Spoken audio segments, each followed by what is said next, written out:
এ কি, তুমি কাঁদছো? কাঁদবো না? তুই এমনি করে সকলের মুখে চুনকালি লেপে দিবি? শোনো মা, আমি তোমার মেয়ে, আমি কোনো অন্যায় করিনি। যে অন্যায়ের মধ্যে তোমরা মানুষ হয়েছ, চোখের জলে আসে অন্যায়কে আটকে রেখো না।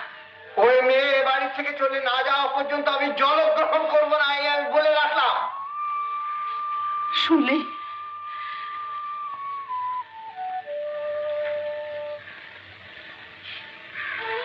আমি যাচ্ছি, আমি এক্ষুনি চলে যাচ্ছি মা। তবে কারোর উপর রাগ করে না, আমাকে যে যেতেই হবে।